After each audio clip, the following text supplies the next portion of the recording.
Hello everybody, this is Zips for Total Gaming Network and CS Nation, and today we are going to do an early pre-review review for The Elder Scrolls Online. What do I mean by that? Well, The Elder Scrolls Online is an MMO, and as such, it's a massive game. It's so massive, as you should expect, that it is honestly impossible for me to give a proper review score to a game where, even after spending a few hours in it already, I've only scratched the surface of what it has to offer. This is one of those cases where I'm going to offer up my opinion on the game as it is coming out and will return to it later on to give a more definitive score once the dust settles and I've had more time to experience all that it has to offer. With that said, I will state that, yeah, I'm having fun in The Elder Scrolls Online. Is it a great MMO? Not really. Is it a great Elder Scrolls title? Sort of. I will say that it's nowhere near as bad as many people said it was, including myself during the earlier beta events. It's not perfect by any stretch of the imagination. I've already run into a couple of broken quest lines, which have actually been fixed in a couple patches, an unknown crash back to the main menu, and an instance where I randomly jumped into some void thing and was unable to continue until I restarted the game. I don't know what that was about, but fortunately it was a quick fix. Honestly, at this point, if there weren't bugs like these at the start in a Bethesda release, I would be deeply concerned. The voice acting is also a bit hit and miss at times, but we'll come back to that. Even with those bugs, I found myself playing Elder Scrolls Online on a near nightly basis since I was sent a review code a few days back, and for the first time in an MMO, I am actually taking my time to listen to the quests and the story as I go along. Usually, I tend to ignore the story just to get on with it and to get to killing or collecting before moving on to the next quest. But now I'm actually enjoying the NPCs talking to me. Yeah, actual talking from every quest giver and many non-quest focused NPCs. There isn't just a wall of text with an objective list at the bottom of a box, like World of Warcraft. Sure, the Old Republic also did this, but I just didn't care about that story like I do here with ESO. Perhaps it's because the environments and the world of Tamriel is more engaging. Or perhaps it's simply because this is a better written game.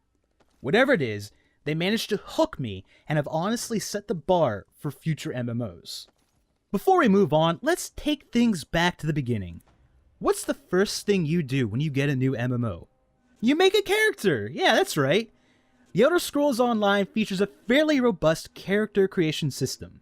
You have different factions you can join, and within those factions you select a different race, and then you select your preferred class.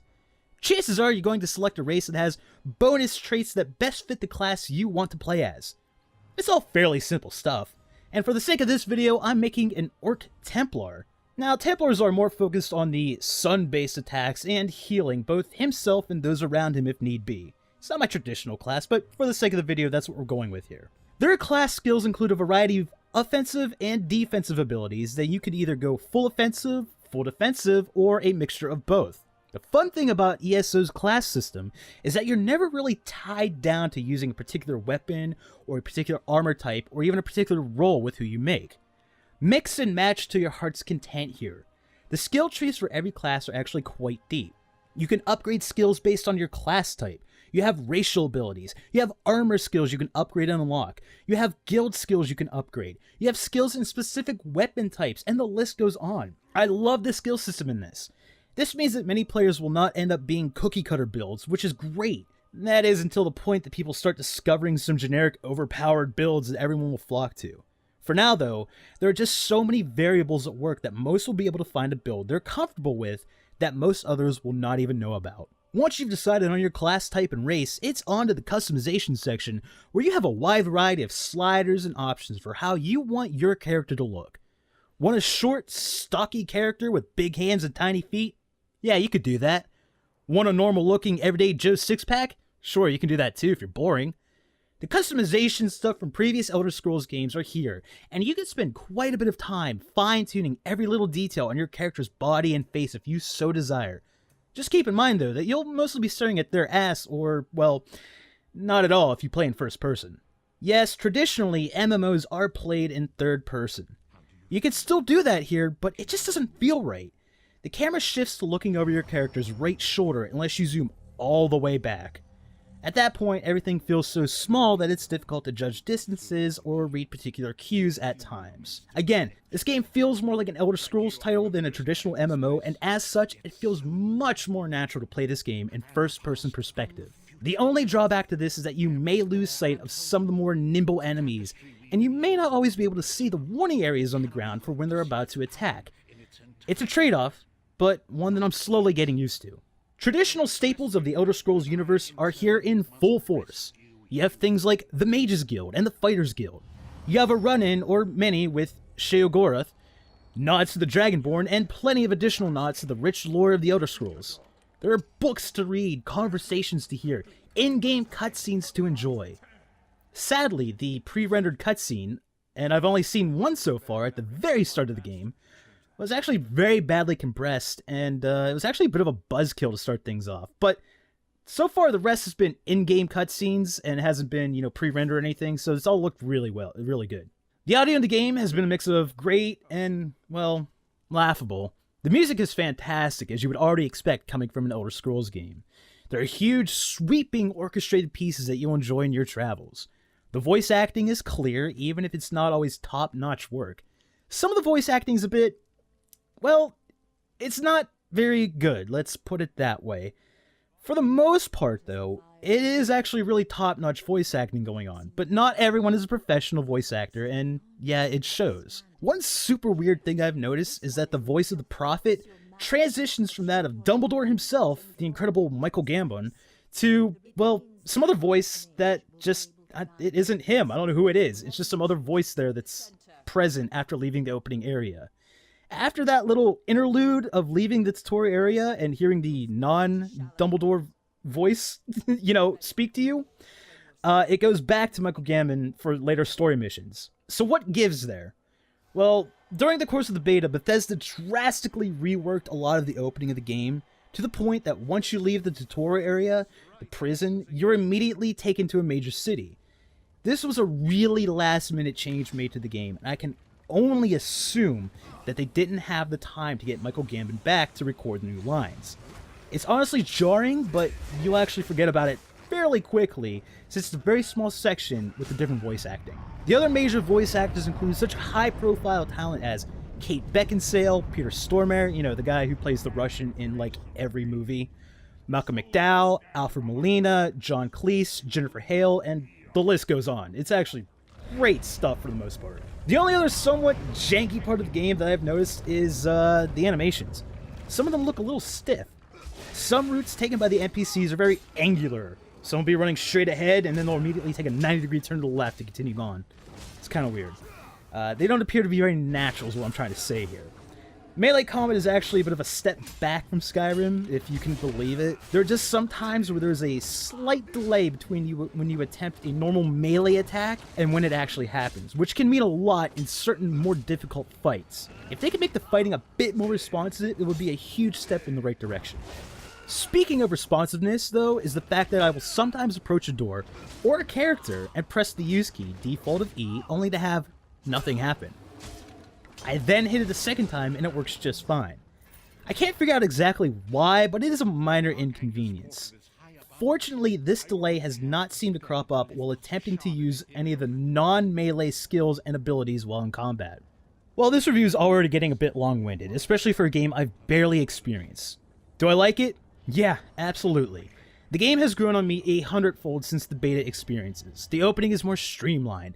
The quests and environments feel like a proper Elder Scrolls title, just with some additional characters roaming around.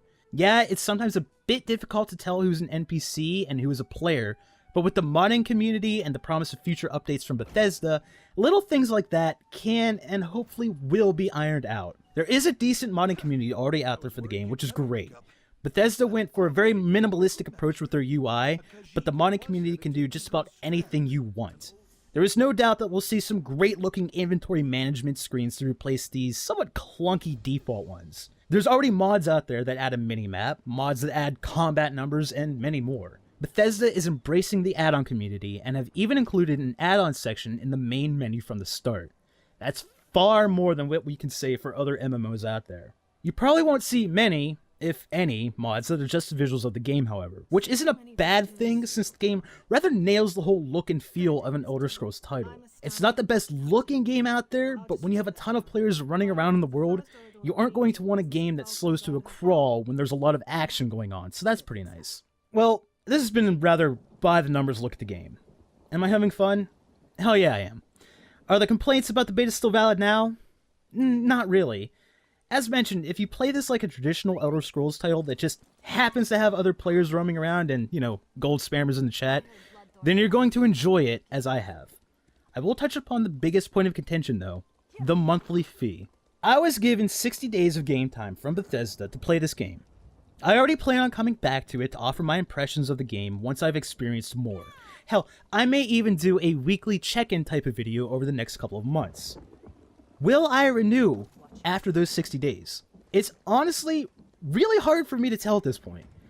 I've gone the route of a monthly subscription with WoW and the Old Republic. I've gone the route of no monthly fees with the Guild Wars series. Do I like not paying money for my MMOs? Yeah, absolutely. Do I feel like Elder Scrolls Online may one day go free to play? Well, yeah, but so will pretty much any other MMO given enough time. At this point, it's not a matter of if, but when for this genre. If I wasn't given this free time, I really doubt I would have much interest in this game. I'm not gonna lie about that. I understand that companies use these fees for server costs, maintenance, paying the salaries of those who continue to work for the game, and so on. But from a purely consumer standpoint, it's just not very appealing, especially when the game, while enjoyable, may not have enough different about it to pull someone off of another MMO they're playing where they don't have to pay $15 a month. Guys, this review has gone on for far too long now.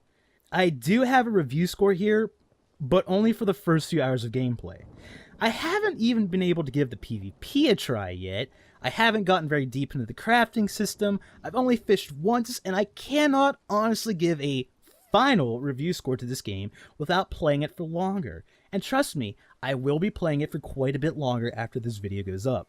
I am having fun. I'm taking my time for the first time in an MMO. I'm getting absorbed in the story. I'm taking in the sights, and I'm treating this as a traditional Elder Scrolls title, with random people running around. And, they sometimes help to take down a particularly difficult boss. If you enjoy the franchise, then you will probably enjoy the Elder Scrolls Online. Just be prepared for a few differences between this and the older titles, both in gameplay mechanics and presentation in some areas. If you do that, you'll probably enjoy the game as much as I am. This has been Zips for Total Gaming Network and CS Nation. Thanks for watching. We'll catch you next time, which will probably, I'm going to guess, be a week from when this goes up, to do a weekly status update or something. Probably won't be a final review score for at least another month. We'll see how this goes.